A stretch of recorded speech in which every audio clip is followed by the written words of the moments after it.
কয়দি নম্বর 83। কণ্ঠ কলমে আর সুজাতা ঘোষ। উপস্থাপনা কয়দি নম্বর 83। আমি রমিতা বন্দ্যোপাধ্যায়। কলকাতার যাদবপুরে এক নিম্নবিত্ত পরিবারের মেয়ে। ছোট থেকেই পড়াশোনা আর নাচে খুব ভালো ছিলাম। বাবা প্রাইমারি স্কুল টিচার ছিলেন, তাই আমিও নামী কলেজের অধ্যাপিকা হওয়ার স্বপ্ন নিতাম। বাবা অবসর নেওয়ার পর আমায় খুব কষ্ট করে পড়াশোনার খরচ দিতেন। আমি উচ্চ মাধ্যমিক পাশ করেই টিউশন ধরলাম। গ্র্যাজুয়েশন করলাম খুব ভালো নম্বর পেয়ে। সেদিন আমার কলেজের এক বান্ধবীর জন্মদিন উপলক্ষে ওদের বাড়ি গেলাম। ওখানে সবাই আমার নাচ দেখতে চাইল। শ্রেয়ার গাওয়া রবীন্দ্রসঙ্গীতের সাথে নাচলাম আমি। সবাই খুব প্রশংসা করলো। ওখানে আলাপ হলো রূপমের সাথে। রূপম শর্মা দিল্লিতে থাকে। প্রথম দেখাতেই ওকে বেশ ভালো লাগলো আমার। স্মার্ট, সুন্দর, ভদ্র, নম্র, শিক্ষিত। ফেরার সময় রাত হয়ে গেল, তো রূপম আমাদের ক্যাব বুক করে আমাকে আর তৃষাকে বাড়িতে ড্রপ করে দিল। তৃষা গড়িয়ায় থাকে। পরদিন সকালে রূপম ফোন করে জানালো ও 3 দিন পরে দিল্লি ফিরে যাবে। ওখানে আইটি সেক্টরে ও জব করে। আমার সাথে বিকেলে দেখা করতে চাইল। বিকেলে একটা কফি শপে আমরা দেখা করলাম। ও কোনো রকম ভনিতা না করে সরাসরি আমাকে বিয়ের প্রস্তাব দিল।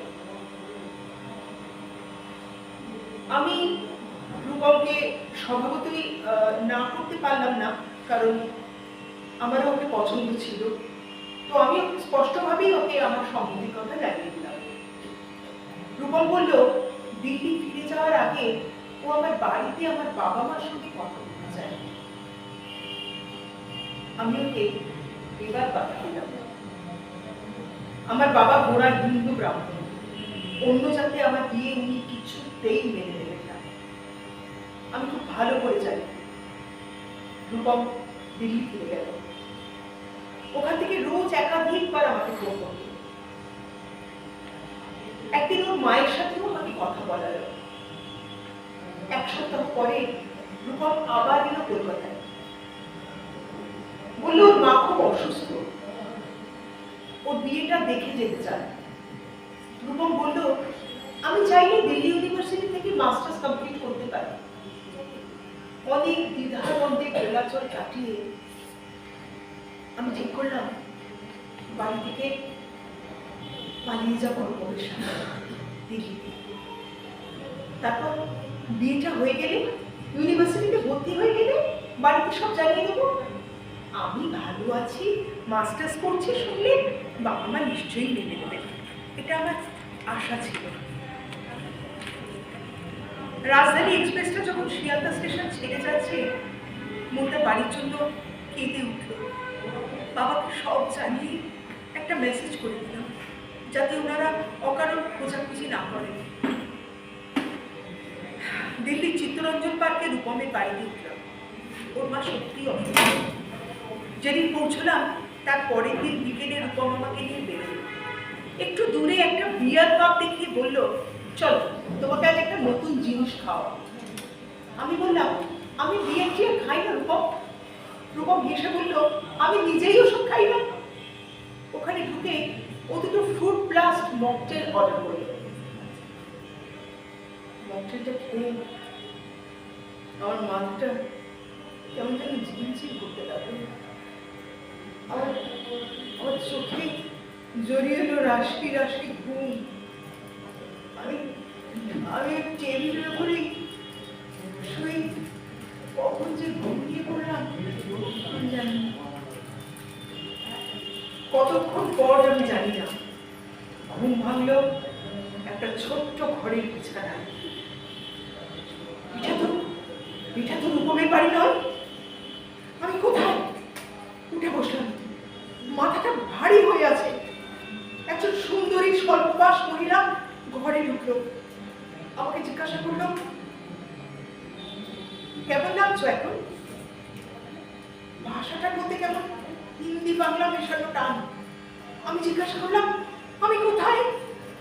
রূপম কোথায়? আপনি কে? আমি এখানে কি করে এলাম?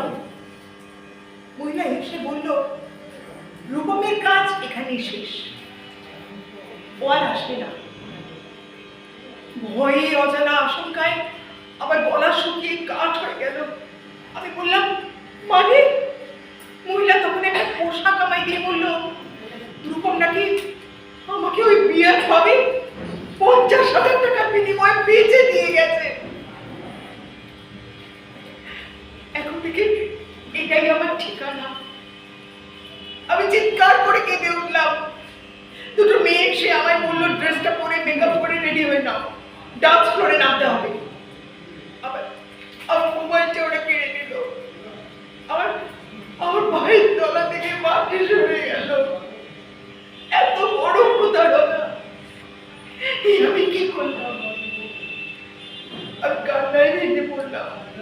বাবা মা দুটো চোখের সামনে ভেসে উঠল। রমিতা থেকে আমি হয়ে গেলাম বার ডান্সার রমি। নিজের প্রতি ঘৃণা হতো। একটা শিক্ষিত পরিণত মেয়ে হয়ে কি করে এমন এক চরম ভুলের ফাঁদে পা দিলাম আমি? এখন প্রতি সন্ধ্যায় শরীর দেখানো পোশাক পরে, মুখে মেকআপ করে, বিয়ার পাবে ডান্স ফ্লোরে আলো আর চটুল হিন্দি গানের সাথে শরীর দোলাই। সামনে বসে থাকা অপ্রকৃতিস্থ মানুষগুলো লোলুপ দৃষ্টি, মুখের সামনে টাকা ওড়ানো, কারোর চোখে নোংরা ইঙ্গিত। এখন এসব গা সওয়া হয়ে গেছে। সারা রাত ঘুম আসতো না, চোখের জল ফেলতাম আর নিজেকে তিরস্কার করতাম। কি করে পারলো রমিতা তার পরিবার, তার ক্যারিয়ার ছেড়ে দুদিনের আলাপে একজনের সাথে এত দূরে ঘর ছেড়ে চলে আসতে? আমি জানি না, শুধু এটুকু জানি, কোনোদিন যদি রূপমকে সামনে পাই, সেদিন আমার এই প্রতিটি চোখের জলের প্রতিটি বিন্দুর হিসেব আমি নেবই নেব। প্রতি সন্ধ্যায় ডান্স করে আমার মায়াবী চোখ শকুনের মতো খুঁজে বেড়াতো রূপমকে। একদিন পেয়েও গেলাম। মাস 6 পর একদিন ডান্স ফ্লোর থেকে দেখলাম শয়তানটা দূরে বসে বিয়ার খাচ্ছে আর 4-5টা ছেলের সাথে। নদীর চোখে মিষ্টি হেসে চোখের ইশারায় হাত মেরে ওকে ডাকলাম। ও উঠে এলো। ওকে নিয়ে আমি পিছনে আমার মেকআপ রুমে গেলাম। আমাকে দেখেও বললো, মা, এখানে তো তুমি ভালো সেট করে গেছো। আমি তো ভেবেছিলাম। ওর মুখের কথা শেষ হলো না। আমি ড্রয়ার থেকে লুকোনো ছুরিটা নিমেষের মধ্যে বের করে তীব্র আক্রোশে চালিয়ে দিলাম ওর গলায়। ও কিছু বুঝে ওঠার আগেই ছটফট করতে করতে নিথর দেহটা লুকিয়ে পড়লো মাটিতে। রক্তে ভেসে গেল চারদিক। ও শেষ চিৎকারে ছুটে এলো সব পাই। সে রাতের মতো বন্ধ হয়ে গেল বিয়ার পাপ। নিভে গেল সমস্ত আলো, নিভে গেল সব শব্দ। পুলিশ এলো। আমাকে হাত করা পুড়িয়ে নিয়ে গেল আমায়। আমি রমিতা থেকে তিহার জেলে কয়দিন আমার 83। খুব সুন্দর, খুব সুন্দর।